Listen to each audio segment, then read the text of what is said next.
someone who never, in the 25 years I've known him, has ever pulled rank, status, or authority to treat anyone different than anybody else. We have 25 people at our firm approximately.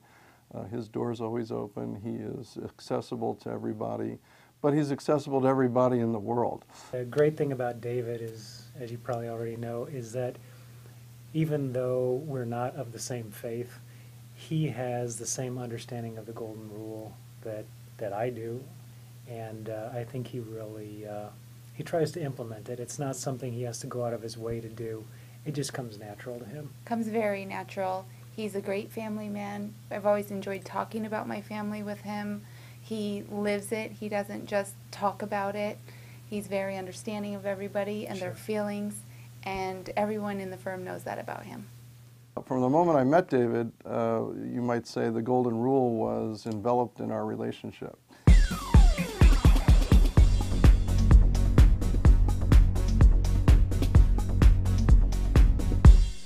My parents raised me with the concept, the Jewish concept of tikkun olam, which literally means to repair the world. And that is, you know, the Christians might call it service. In the Jewish community, it's intended to be our obligation, our godly obligation to make this place a better place to live for us and everybody else. So that's how I've endeavored to live my life ever since I was very small. And so I've been very active with that in lots of different community organizations, and I've spent lots of time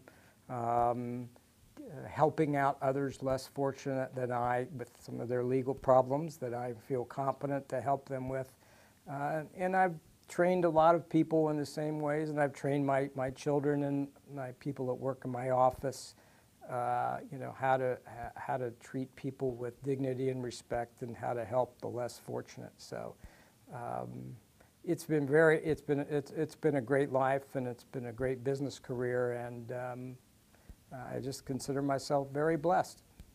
David's been a volunteer with the Volunteer Lawyers Program since the program began in 1981. He was one of our founding volunteers. We would all like that someone would help us when we need help, someone who really isn't obligated to help us and who's in a much better position than we are. And that's exactly what David does. He's not obligated to take on pro bono cases. He's not obligated to volunteer. He does it because he can, and he does it because he cares. What he's told us is that this commitment to service, to helping others, was instilled in him by his parents when he was very young, and that throughout his life, it's been a vital part of who he is as a person. He's convinced that we're all here to serve others and help others. I think I heard one time, I know that David comes in early and he makes the coffee, even though he may not always know how to do that. And one time he took it upon himself to run the dishes through, but he put in like 3 times the amount of the dishwashing soap. So when the staff got here, the kitchen floor was flooded. That was their welcoming gift for the morning. Right.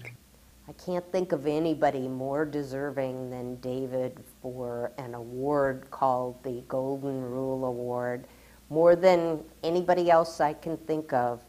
Of everyone I've met in business and law, I can't think of a better recipient of a award called the Golden Rule Award than David William Engelman. I'm so thankful and honored by the group to acknowledge me today, and I appreciate that very much.